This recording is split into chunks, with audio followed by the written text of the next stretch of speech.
میری شادی ایک امیر گھرانے میں ہوئی۔ میرے سسر 2 بڑی ٹیکسٹائل ملز کے مالک تھے۔ دولت کی ریل پیل تھی، دنیا کی ہر آسائش میسر تھی۔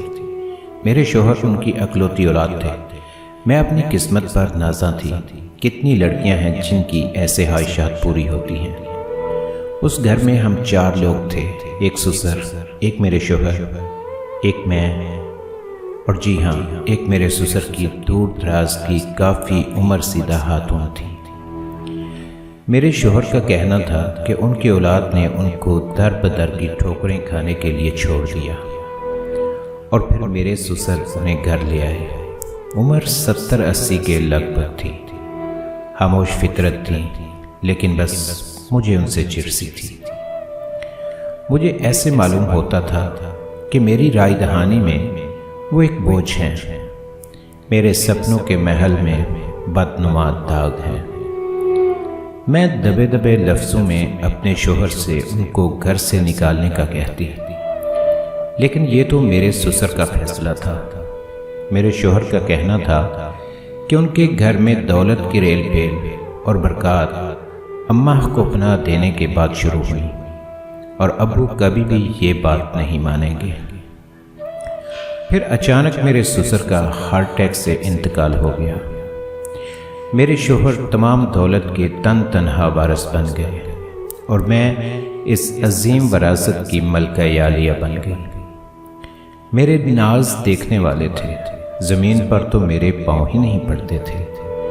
کچھ دن بعد جب ہمار کم ہوا تو پھر میری سوئی اماں پر اڑ گئی۔ روز شوہر کے کان بھرتی، جو رفتہ رفتہ جھگڑوں میں تبدیل ہو گئے، اور ایک دن شوہر نے بھی میرے آگے ہتھیار ڈال دیے۔ میں نے اگلے دن صبح اماں کو صاف صاف جواب دے دیا۔ وہ خاموش تھی، لیکن آنکھوں میں آنسو تھے۔ پھر وہ کچھ بتائے بغیر گھر چھوڑ کر چلی گئی۔ میرا اور ان کا کوئی مقابلہ نہ تھا، لیکن میں یہ یک طرفہ مقابلہ جیت چکی تھی اور فتح کے نشے سے سرشار تھی۔ ہفتہ ہی گزرا تو میرے شوہر انتہائی پریشان گھر آئے۔ معلوم یہ ہوا کہ میرے سسر پر کافی بینک قرضہ تھا، اس کے علاوہ لوگوں کا ادار بھی تھا۔ چائنا کا ٹیکسٹائل انڈسٹری کے مقابلے میں آنے سے کاروبار بھی کافی متاثر تھا۔ جلد ہی ایک فیکٹری بیچنی پڑ گئی، لیکن میرا دل اب بھی مطمئن تھا کہ کاروبار میں اتار چڑھاؤ تو آتے رہتے ہیں۔ مہینہ ہی گزرا تھا کہ دوسری فیکٹری بھی بیچنی پڑ گئی۔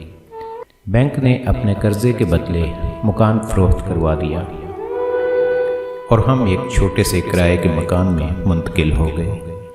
میرے شوہر نے بچی کچی آمدنی سے ایک چھوٹا اسپننگ یونٹ خرید لیا، اور اس طرح زندگی کا پہیہ چلنا شروع ہوا۔ میری سب شاہانہ عمارت زمین بوس ہو گئی۔ مجھے احساس جرم نے گھیر لیا۔ میں نے ایک بے بس، لاچار اور ضعیف عورت کو بے گھر کیا۔ میرا اپنا سپنوں کا محل بکھر کر رہ گیا، اور یہ سوال اماں کے جانے کے بعد ہی شروع ہوا۔ مجھے اپنے سسر کی بات درست معلوم ہونے لگی۔ جس طرح عروج اماں کے آنے سے شروع ہوا تھا، اسی طرح اماں کے جانے سے رخصت ہو گیا تھا۔ ہم کو سمجھنا چاہیے، گھروں میں بزرگوں سے ہی برکت ہوتی ہے، بزرگوں کی دعائیں ہی ہوتی ہیں جن کی وجہ سے گھر میں خیر اور برکت ہوتی ہے۔ اللہ پاک بزرگوں کا سایہ ہم سب پر قائم رکھے، آمین۔